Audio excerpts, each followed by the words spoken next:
حضرات السلام علیکم ورحمۃ اللہ وبرکاتہ۔ رمضان مبارک کا دوسرا جمعہ کل آنے کو ہے۔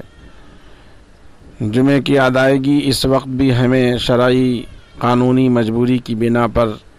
دیگر نمازوں کی طرح اپنے گھروں میں ہی ادا کرنی ہوگی۔ فقہاء کرام نے اس کی اجازت دی ہے کہ جب ایسی مجبوری ہو، بیماری ہو، جہاں اجتماعیت کے ساتھ مسجد میں یا کہیں عام جگہ پر اکٹھا ہونا قانوناً جرم ہو یا کسی خطرے کا باعث ہو، تو اس صورت میں جمعے کی شرائط پر عمل کرتے ہوئے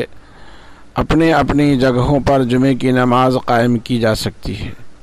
جمعے کے نماز میں صرف دو چیزیں ہیں جسے فقہاء نے شرط قرار دیا ہے، ایک جماعت کا ہونا، دوسرا خطبے کا ہونا۔ جماعت کے لیے 3 بالغ مرد کا ہونا ضروری ہے، اور خطبہ دینا بھی آسان ہے، سال گزشتہ عمل کر چکے ہوں گے۔ خطبہ اگر خطبے کی کتاب ہو یا کہیں لکھا ہوا آپ کے پاس موجود ہو تو آپ اسے دیکھ کر پڑھ لیں، یا نہیں تو آپ سورہ فاتحہ، آیت الکرسی اور ایسی صورتیں جس میں اللہ کی تعریف ہو، قرآن کی چند صورتیں، چند آیتیں بھی پہلے خطبے میں آپ پڑھ سکتے ہیں جو اچھی طرح یاد ہو، پھر کرسی پر بیٹھ جائیں اور پھر دوسرے خطبے کے لیے کھڑے ہوں، اس میں درود شریف پڑھ لیں، چند دعائیں پڑھ لیں۔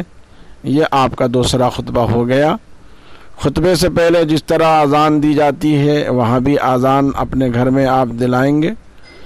اسی طرح خطبے کے بعد جب جماعت کے لیے کھڑے ہوں تو امام کے مصلی پر کھڑا ہونے کے بعد تکبیر کہی جائے گی، جو عام نمازوں میں آپ کہتے ہیں۔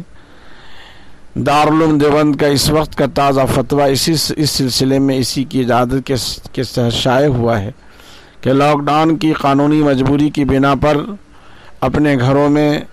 آپ نماز جمعہ قائم کر سکتے ہیں، اگرچہ بعض فقہاء نے اس کے خلاف بھی فتویٰ دیا ہے کہ جمعے کے لیے مسجد کا ہونا ضروری ہے۔ آقا صلی اللہ علیہ وسلم نے پورے عمر میں کبھی بھی جمعہ مسجد کے علاوہ ادا نہیں فرمایا، یہ بعض فقہاء کا خیال ہے۔ لیکن چونکہ جمعہ کہیں بھی اجتماعیت کے ساتھ ادا ہو سکتا ہے، جمعے کے دن شہر میں چونکہ ظہر کی نماز منع ہے، اس لیے جمعے کے دن جمعہ کا اہتمام ہو اور ظہر کی نماز جماعت سے پڑھی نہ جائے، بلکہ اگر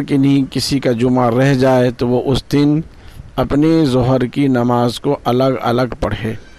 یقیناً یہ بات ہم سب کے لیے انتہائی قلق اور افسوس کی بات ہے کہ ہر سچے مومن، ایماندار اور صاحب تقویٰ کے لیے اپنے گھروں میں جمعہ جماعت تراویح کی نماز اس کے لیے دل کو تڑپا دینے والا منظر ہوا کرتا ہے،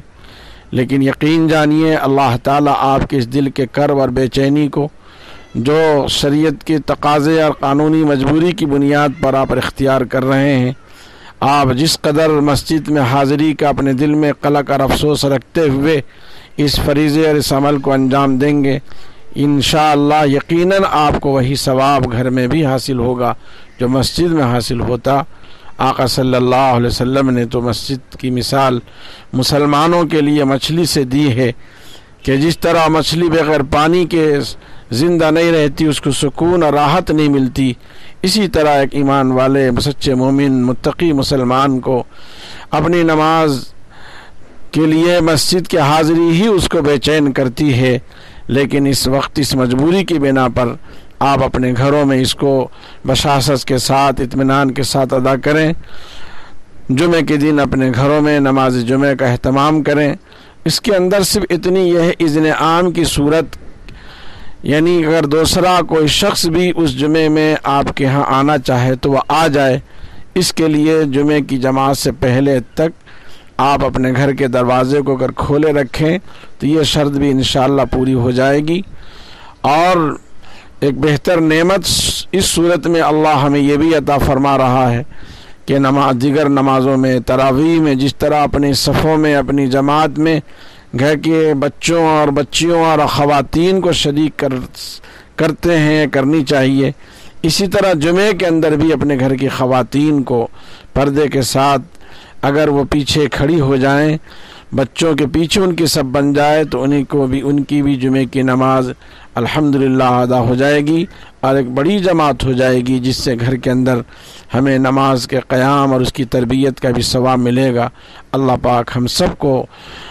اس عمل کو قبول فرمائے اور اس وبا، اس بیماری سے ہم سب کی حفاظت فرمائے اور اس قہر کے اس زہر کو اللہ تعالی جلد سے جلد دور فرمائے۔ آمین ثم آمین۔